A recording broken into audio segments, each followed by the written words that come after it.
Well, I don't know how we did it. It's October 20th. It's the weekend after the Modern Warfare 3 beta. Beta's over with. Beta's over.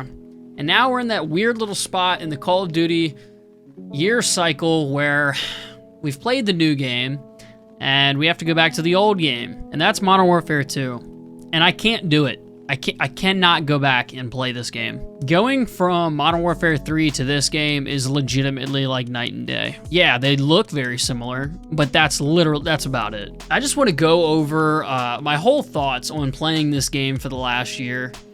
What I think about it, what I enjoyed, what I didn't. I just think they really dropped the ball this year. I can't.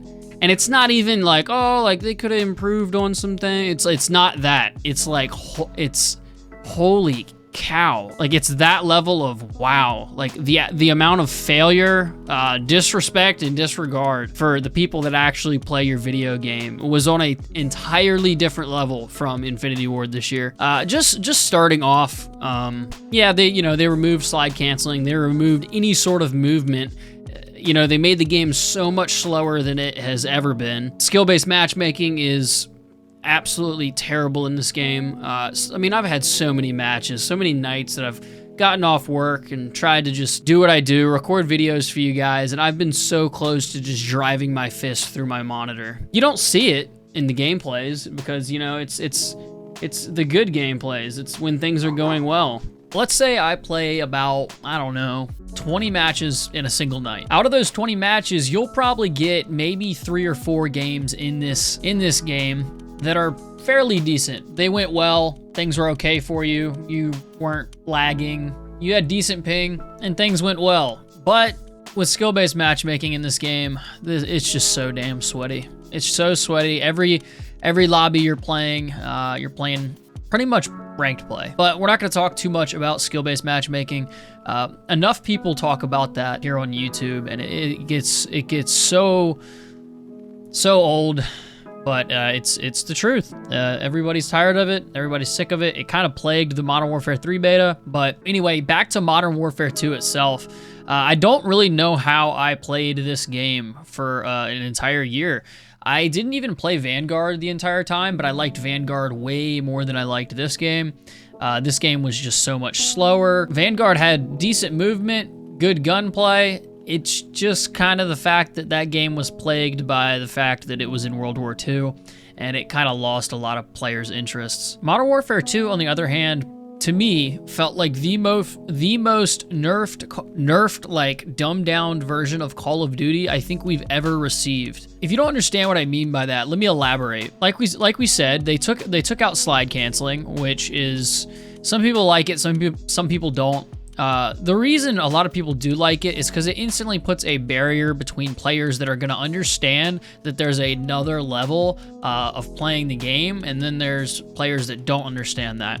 So people that are able to move around and maneuver and outmaneuver other players, they realize there's a higher ceiling. In this game, there's none of that. You walk, you run straight forward. You cannot strafe in this game. You can't bunny hop.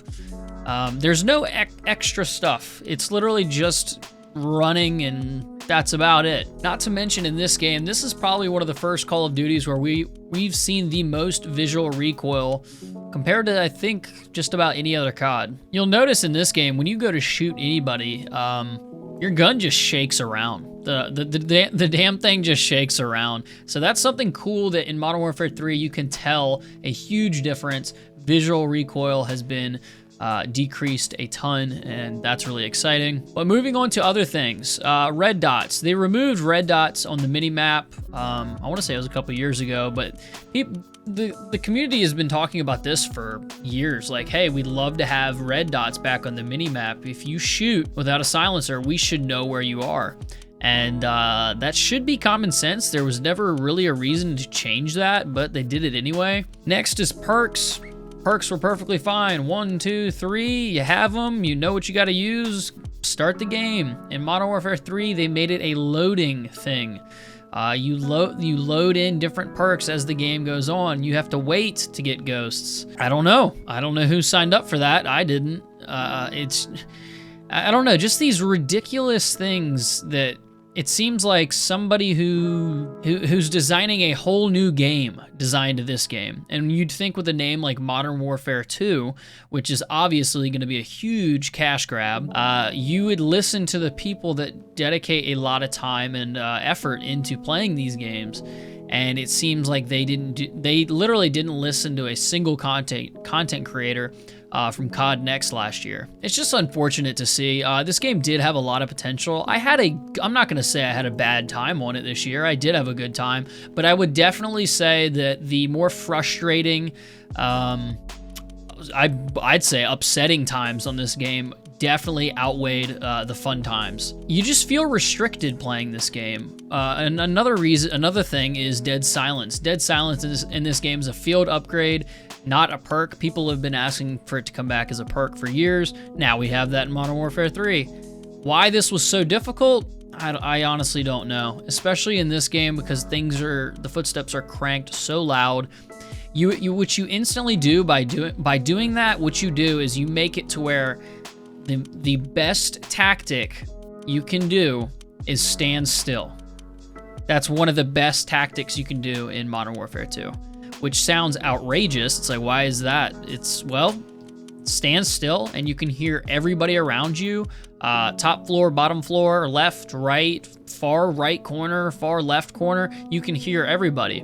So the players that are intimidated by moving around, they're gonna stand still. They're gonna use the basic, weapons. They're gonna use shotguns. They're gonna use riot shields.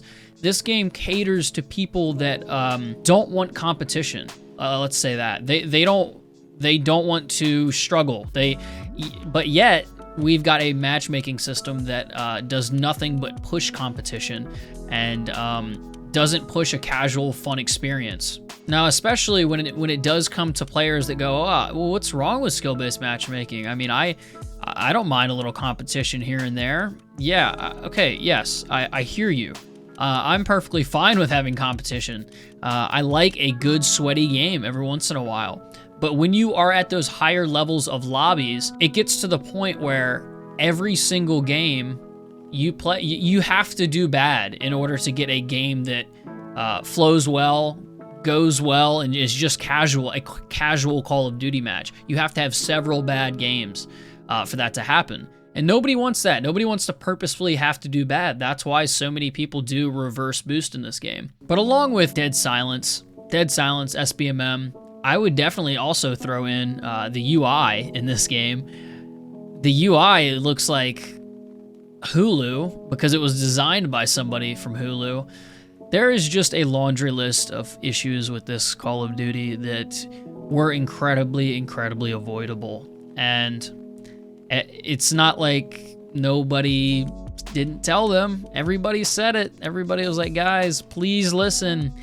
But Infinity Ward was very stubborn and didn't listen. And that's why so many people, I can't remember the exact statistic, but I want to say it was during the spring when so many people dropped off this game. People were looking forward to games like X Defiant, where you have a skill gap, where you're able to outmaneuver, outplay an enemy. The player with the better shot, the better movement, the better map knowledge, and the better awareness is going to come out on top. Not like this game where you are at an advantage standing still. It's just unfortunate. It's just so... I mean, I'll remember this game, but I do not want to play this game after playing Modern Warfare 3. Let's just say that. This game it's just not fun. It is that simple. After playing Modern Warfare 3, I do not have any interest in playing this. And yeah, that's about it for this game, I'd say. I'm just looking forward to November 10th. Let's just say that. Anyway, hope you guys enjoyed.